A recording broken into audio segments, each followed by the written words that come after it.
장애인 문화복지신문 제449호 제2면 기사입니다. 김재훈 의원, 경기도 아동보호체계 국제 비교 세미나 참석. 경기도의회 여성가족평생교육위원회 김재훈 의원, 국민의힘, 안양사, 25일, 수, 경기도 인재개발원 다산홀에서 열린 경기도 아동보호체계의 국제비교 및 향후 개선 과제 세미나에 토론자로 참석했다. 이번 세미나는 경기도 여성가족재단이 주최하여 경기도 아동보호체계의 현황을 진단하고 향후 개선 방향을 모색하는 자리로 아동보호체계의 국제적 비교와 함께 개선 과제가 다각도로 논의되었다. 이날 토론자로 나선 김재훈 의원은 2023년 경기도 보호대상 아동 발생 원인을 보면 학대의 비중이 가장 높다라고 지적하며 외국의 사례를 통해 학대 예방을 위한 조기 개입과 지역사회와 협력 등 체계적 접근이 필요하다라고 강조했다. 특히 김 의원은 장애 아동과 특수욕구 아동들의 경우에는 단순한 보호를 넘어 정서적 신체적 지원이 필요함에도 이를 제공할 수 있는 전문화된 시설과 전문 인력이 부족한 상황이다라고 설명하며 장애 및 특수욕구 아동을 위한 전문 시설과 인력 양성을 위한 예산을 확보가 시급하다라고 주장했다. 이어 김 의원은 학대나 방임을 경험한 보호 대상 아동들은 트라우마로 인한 정서적 심리적 어려움을 겪을 가능성이 크다라며 이들이 적절한 치료 없이 방치되지 않도록 상담 및 심리치료를 강화해 건강한 성장 환경을 조성해야 한다라고 덧붙였다.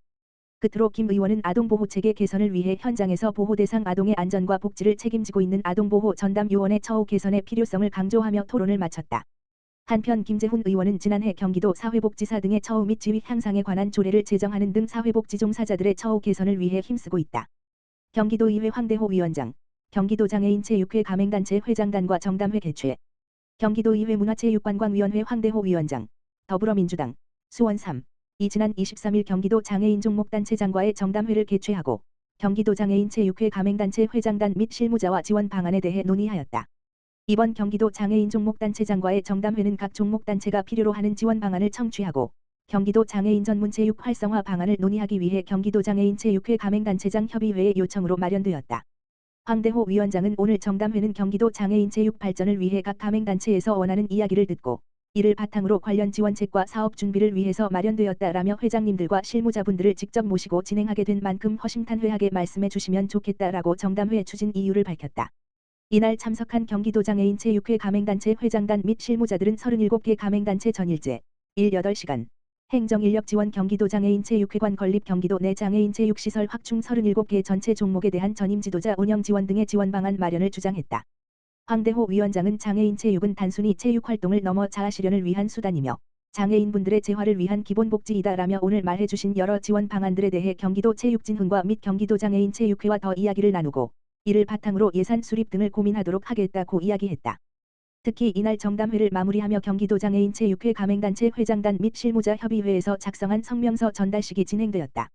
성명서를 전달받은 황대호 위원장은 해당 성명서에 적힌 내용들에 대한 지원 방안 마련을 위해 최선을 다해 소통하겠다며 특히 장애인체육회 이전과 관련된 사항은 의정활동 동안 계속해서 주장해온 바 담당 부서와 더 많은 이야기를 나누도록 하겠다라고 향후 활동 방향을 밝혔다. 이날 정담회에는 최용화 경기도 장애인 골프협회장, 김효식 경기도 장애인 축구협회장, 이병직 경기도 장애 배드민턴 협회장 등을 비롯한 19개 종목단체장들과 감독 및 코치 등 실무진들이 참석하였다.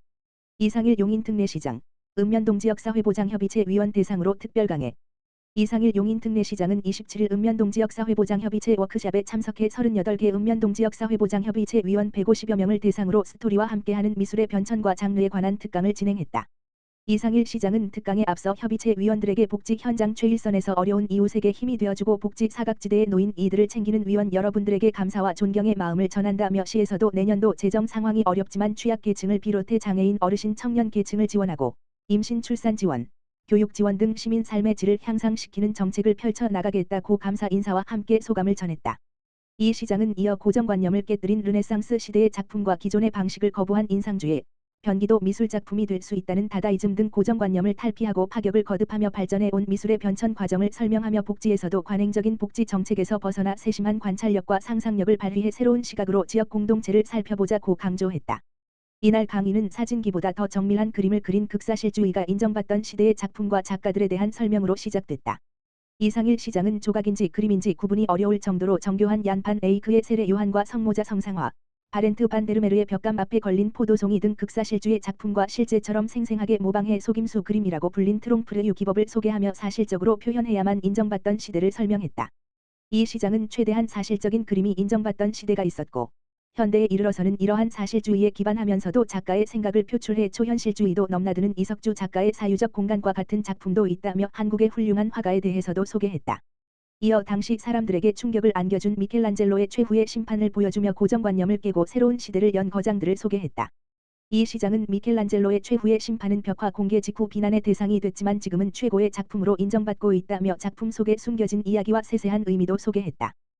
또 신성모독이라는 이유로 교황의 지시를 받아 기존의 나체 그림 위에 옷을 덧그릴 수밖에 없었던 미켈란젤로 제자 살해 등 숨겨진 미술사 뒷이야기까지 소개해 흥미를 더했다.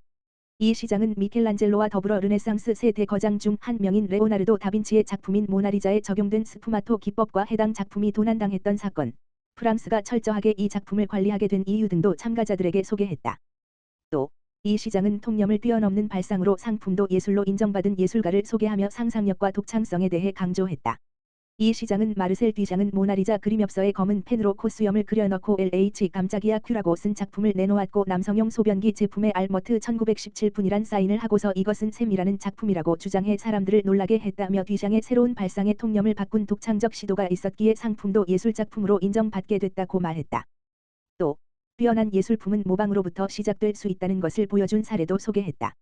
이 시장은 살바도르 달리는 모방을 하지 않으면 아무것도 만들 수 없다고 했고 파블로 피카소도 모방을 많이 했는데 들라크루아의 그림을 모방한 알제의 여인들의 경우 약 2천억 원에 거래됐다며 뛰어난 예술 작품도 세심한 관찰에 기반한 모방에서부터 탄생됐다.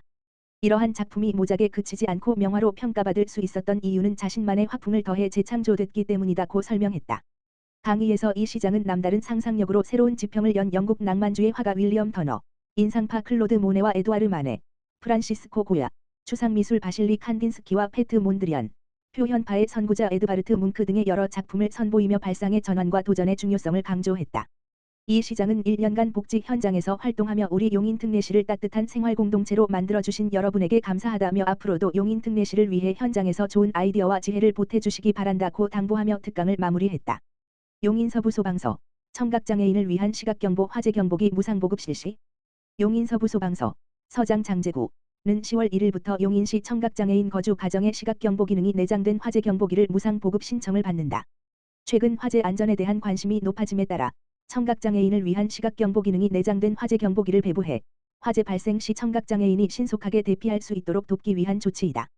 화재 경보기는 연기를 감지하여 즉시 경고음을 발하는 장치로 일반 가정에서도 필수적으로 설치해야 하는 안전 장비이다.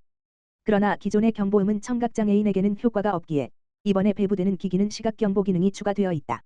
이 감지기는 밝은 레드 전멸 등을 통해 화재 발생 사실을 알림으로써 청각장애인도 안전하게 대처할 수 있도록 돕는다.